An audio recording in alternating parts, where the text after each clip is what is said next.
What if the most dangerous villain in the Sandman isn't Lucifer or the Corinthian, but a smile behind a glass heart? Desire isn't just a character. They're everything you've ever wanted, the craving you can't shake, the voice that whispers, "Go on, you deserve it." They're seductive, clever, and terrifyingly powerful. And in season 1, they nearly tricked Dream into destroying everything. But we've only scratched the surface. Who is Desire? Why are they so obsessed with taking down Dream? And what twisted schemes might they be planning for season 2? Welcome back to your nerdy show. I'm your host, Spoiler Master. In this video, we're breaking down everything, from their origin and powers to the brutal family dynamics of the Endless. And trust us, when Desire plays, they play for keeps. Let's dive in, because the game is far from over.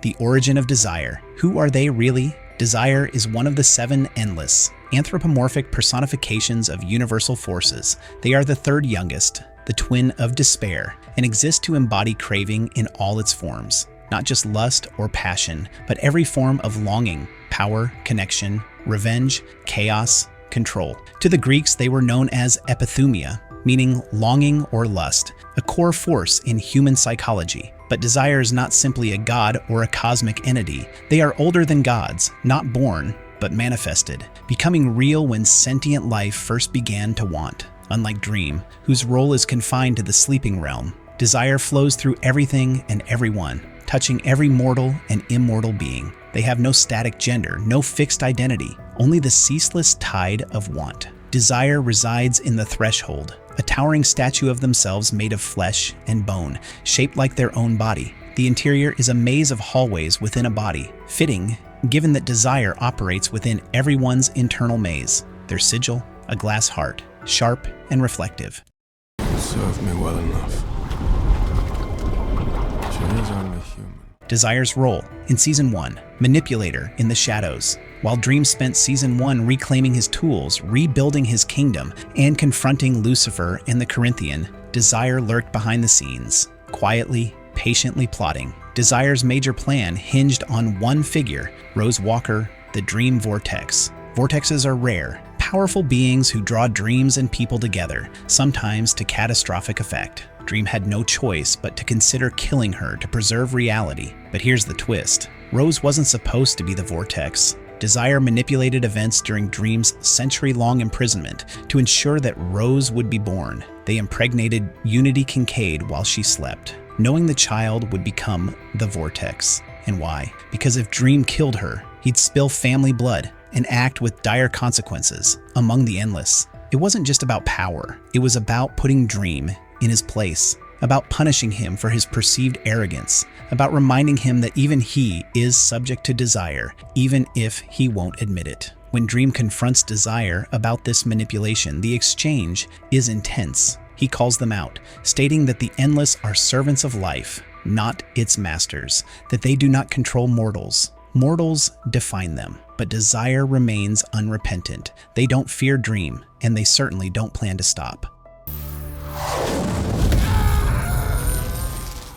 The anatomy of Desire: form, identity, and style. Desire's physical form is as fluid as their domain, with golden, feline-like eyes, short, slicked-back blonde hair, and sharp, androgynous features. They are impossibly beautiful, not quite male, not quite female, but embodying aspects of both. They wear a mix of masculine and feminine clothing, often revealing, tailored, and striking. Their makeup is bold: red lips, red nails, heavy eyeshadow. Every part of their appearance is calculated to allure and disorient. Desire doesn't just want to be desired. They are desire and constantly morphing into what others long for. Their very presence is a reflection of your own hunger, but beneath this elegance lies a predator. Unlike their other siblings, Death, who is kind, or Dream, who is burdened, Desire is gleefully cruel. They interfere not just for fun, but to prove a point that love, loyalty, and even dreams are fragile when tested by want. Of transformation.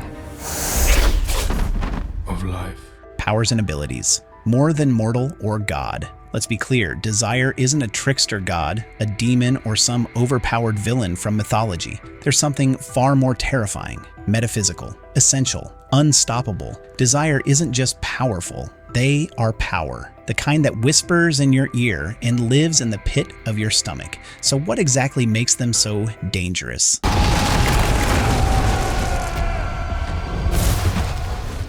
First off, they are desire. Literally, every kind of want you can imagine. Lust, love, hunger, ambition, revenge. All of that falls under their domain. If someone wants anything, from a kiss to a kingdom, they're channeling desire. You don't summon them, you just feel them.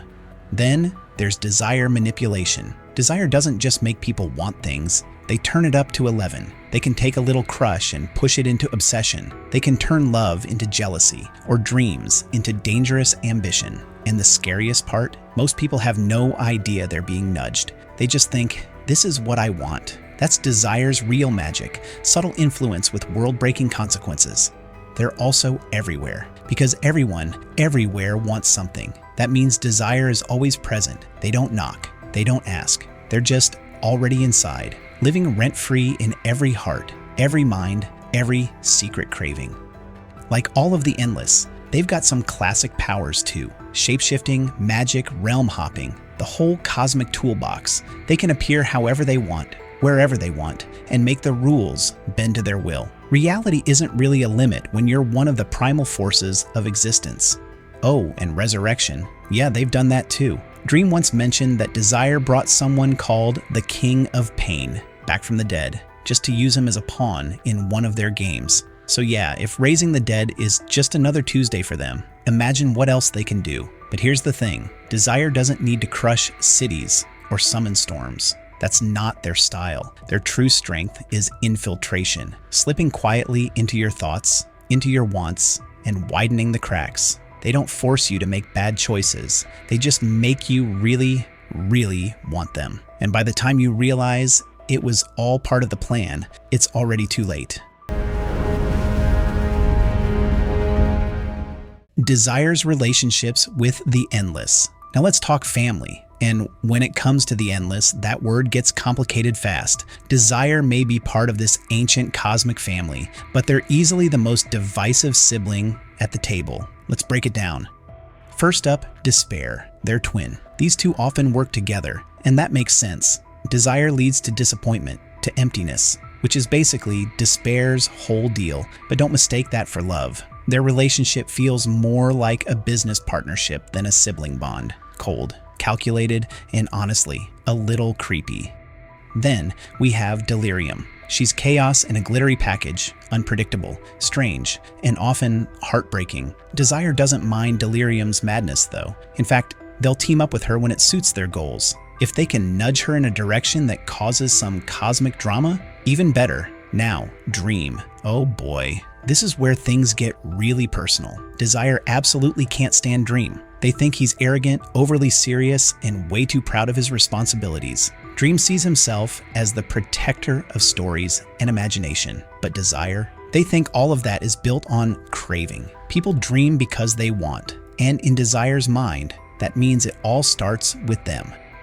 Then there's Death. She's probably the kindest of all the Endless, and one of the few who can actually talk to Desire without everything devolving into venom. She sees through their games, sure, but she also knows Desire serves a purpose. You can't just erase them from the universe, no matter how messy they get. Destruction is interesting. He's the brother who walked away from his duties, but even he gets Desire. He once called them cruel, dangerous, yes, but also not always wrong. It's probably the closest thing to a compliment Desire gets from the older siblings. And finally, Destiny. This guy sees everything, every path, every outcome, every ripple in time. Even he acknowledges that Desire has a part to play, though whether he actually likes it is another story. There's always this question hanging in the air. Are Desire's schemes part of the plan, or are they the one variable even Destiny didn't expect? So yeah, Desire doesn't exactly fit in with the more noble or serious members of the family. They're isolated, they're the disruptor, especially when it comes to Dream, who's all about structure, meaning, and cosmic balance. But that's what makes Desire such a powerful force in the Sandman. While the rest of the Endless keep the universe spinning, Desire's out here flipping the table just to see what happens next.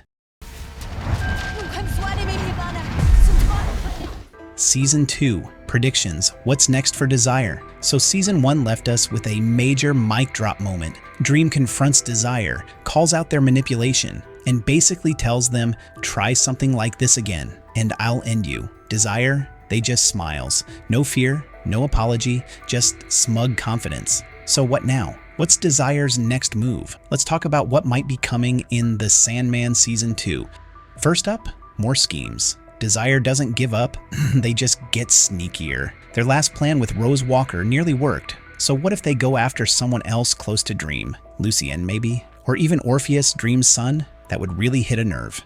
Then there's Nada. Season 1 briefly hinted at Dream's ancient romance with a mortal queen named Nada, a love story that ended in tragedy. And guess who claims to have had a hand in that mess? Yep, Desire. If Season 2 digs into that flashback, we might finally see how deep their manipulation really went, and just how far back this sibling rivalry stretches.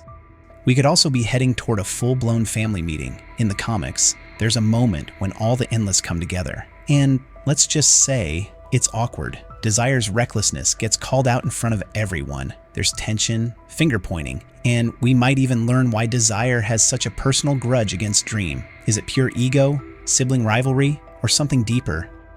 Delirium could play a big role too. If Season 2 starts adapting her storyline, there's a good chance Desire tags along. They might try to manipulate her or push her toward chaos, not out of care, but because it suits their goals. And given how fragile Delirium is, that could get messy fast. And finally, there's Dream's biggest vulnerability, himself. Desire knows Dream is proud, idealistic, and a little too self-serious. That's a recipe for disaster. What if Desire starts planting seeds of doubt, not in Dream, but in the people around him? What if they convince someone in the Dreaming to turn against him, or exploit his strict code of honor? Here's the thing. Season 2 might show us a deeper, more complicated version of Desire. Not just a cosmic troll causing chaos, but a being who truly believes they're right. Maybe in their eyes, they're trying to shake up a system that needs to change. Maybe they see themselves as balance, the chaos to Dream's order, the freedom to his control. They're dangerous, sure, but they're not just doing this for fun. They're making a point. And honestly, that's what makes them so compelling. So get ready, because Desire isn't finished, not even close.